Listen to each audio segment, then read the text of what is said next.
उनकी उंगलियां अब भी झंझनाती हैं और क्लास ज़ेगेबाडे को याद दिलाती हैं कि उन्हें कीमोथेरेपी से गुजरना पड़ा था। जब उन्हें अचानक कोलन कैंसर का पता चला तब उनकी उम्र 40 साल भी नहीं थी।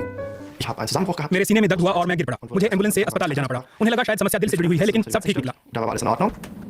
चूंकि क्लास को खाने की नली में पुरानी समस्या थी तो उनके डॉक्टरों ने इसे करीब से देखने की सोची। उन्होंने आंत की जांच करने के लिए कोलोनोस्कोपी करने की सलाह दी। Ich habe erstmal gelacht. पहले मैं हंसा। मेरा मतलब है मैं अभी जवान हूँ, मुझे कोलोनोस्कोपी की जरूरत क्यों पड़ेगी? मैं थोड़ा घबरा गया था क्योंकि मैंने इसके बारे में कहानियां सुनी थी, लेकिन मैंने सोचा चलो ठीक है, करा ही लेते हैं। Okay, also machen wir mit.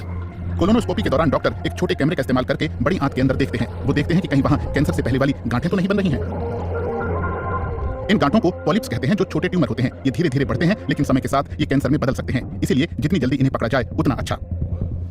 Surgeon थीलो हैकर्ट और नथानियल मेलिंग बताते हैं कि कोलोनोस्कोपी करने का दोहरा फायदा होता है, यानी एक तीर से दो शिकार। सबसे बड़ा फायदा यह है कि आप कोलोनोस्कोपी के दौरान कैंसर से पहले वाले पॉलिप्स को देख सकते हैं और अगर ये बहुत बड़े नहीं हैं तो आप इन्हें वहीं हटा सकते हैं। फिर हम इन्हें हिस्टोलॉजिकल जांच के लिए भेजते हैं, जहां पैथोलॉजिस्ट माइक्रोस्कोप के नीचे उतरकर जांचते हैं कि क्या ये सिर्फ कैंसर से पहले का ग्रोथ है या इसमें पहले से कैंसर कोशिकाएं मौजूद हैं। क्लास के मामले में डॉक्टरों ने पॉलिप पाया, लेकिन यह आंत की परत के अंदर था, इसीलिए इसे पूरी तरह नहीं हटा पाए। दूसरी कोलोनोस्कोपी करनी पड़ी, तभी पता चलता कि ये कैंसर है या नहीं। अफसोस की बात है कि कैंसर उसी के बीचों बीच मिला। Krebs war. इतनी कम उम्र में कोलन कैंसर का पता लगना दो बच्चों के पिता क्लास के लिए बहुत दुखद था। खुशकिस्मती से ये अभी ज्यादा देखने को नहीं मिल रहा है, लेकिन युवा लोगों में कोलन कैंसर बढ़ रहा है। अमेरिका में लगभग 12% मामले 50 साल से कम उम्र के लोगों में हैं। यहाँ ये संख्या उतनी ज्यादा नहीं है, लेकिन अब बढ़ रही है। विशेषज्ञ कहते हैं कि इसके कई कारण हैं, जैसे कि पर्यावरण, शराब पीना, धूम्रपान और खराब आहार, साथ ही मोटापे की समस्या भी है।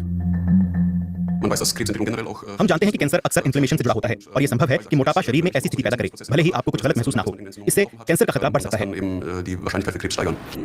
कैंसर का पता लगने के बाद क्लास की सर्जरी हुई। सर्जनों ने ट्यूमर, आंत का हिस्सा और 37 गांठें निकाली। उनमें एक गांठ में कैंसर कोशिकाएं मिली, इसीलिए उन्हें कीमोथेरेपी करनी पड़ी। अब हर 4 महीने में वो कोलन कैंसर सेंटर में चेकअप के लिए जाते हैं। डॉक्टर देखते हैं कि कैंसर वापस तो नहीं आया है और कैंसर लीवर तक तो नहीं फैला है। क्लास अपने डॉक्टरों के बहुत आभारी हैं। कोलोनोस्कोपी की वजह से कैंसर को समय रहते पकड़ लिया गया।